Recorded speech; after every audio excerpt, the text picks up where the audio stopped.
کہتے ہیں کہ ایک بعض اوقات یہ سوشل میڈیا پر ایسی اپلیکیشن ہیں جن پر ویڈیوز مکہ اور مدینے کی آتی ہیں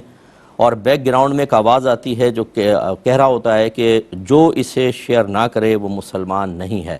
کیا حکم شرع ہوگا؟ دیکھیں، ہم نے پہلے بھی بارہا اس قسم کے جو چیزیں ہوتی ہیں اس کے بارے میں عرض کیا کہ پہلی بات یہ کہ وہ مسلمان ہی نہیں، یہ حکم وہ کیسے لگا سکتا ہے؟ ویڈیوز تو آج بنی ہیں، مسلمان نہ ہونا یہ تو قرآن و حدیث ہی بتا سکتے ہیں، نبی کریم بتائیں گے، اکابرین اسلام بتائیں گے کہ یہ چیز کفر ہے اور یہ چیز کفر میں شامل نہیں ہے۔ تو پہلے تو ویڈیوز ہی نہیں تھیں، تو پھر یہ حکم شرع پہلے سے تو چلتا آ نہیں رہا، اور یہ جو صاحب بیان کر رہے ہیں یقینی سی بات ہے، کوئی مجتہد تو ہے نہیں۔ اس کا مطلب ہے خلاف شرع بات، ایک غلط بات کو یہ کہنا کہ اس کو ویڈیو کو آگے نہیں بھیجا تو کفر ہوگا، گویا کہ وہ اس بات کا دعویٰ کر رہا ہے کہ اللہ تعالیٰ اس کے رسول نے فرمایا کہ اس کو آگے نہیں بھیجو گے تو کفر ہوگا۔ دیکھیں، مسئلہ بتانے کا مطلب یہی ہوتا ہے،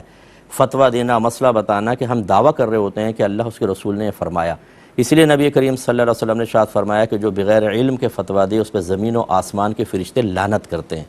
یہ آسان کام نہیں ہے مسائل بتانا، اللہ تعالیٰ ہمیں معاف فرمائے، ہم بھی ڈرتے ہیں مسئلے بتاتے ہوئے بھی، کیونکہ یہ ایک بھاری ذمہ داری ہوتی ہے۔ تو خلاصہ کلام یہ کہ جس کسی نے ایسا کہا بالکل بہت بڑا گناہ کبیرہ کہا، اور وہ خود اس کا ایمان خطرے میں ہے، اور اس قسم کی کسی چیز پہ توجہ نہ کریں۔ نہ یہ ہمارے عشق رسول کا امتحان ہوتا ہے، نہ ہمارے ایمان و کفر کا امتحان ہے، بلکہ آپ ایسی چیزیں، ایسی کوئی اپلیکیشنز وغیرہ ہیں تو ان کو ڈیلیٹ کر دیں، اور اگر کوئی ایسے خاص جگہوں سے آتا ہے اس نمبر کو بلاک کر دیں۔ آپ اس قسم کے جاہلوں کی باتوں کو آگے نہ کریں، ورنہ اسی سے خرابیاں پیدا ہوتی ہیں۔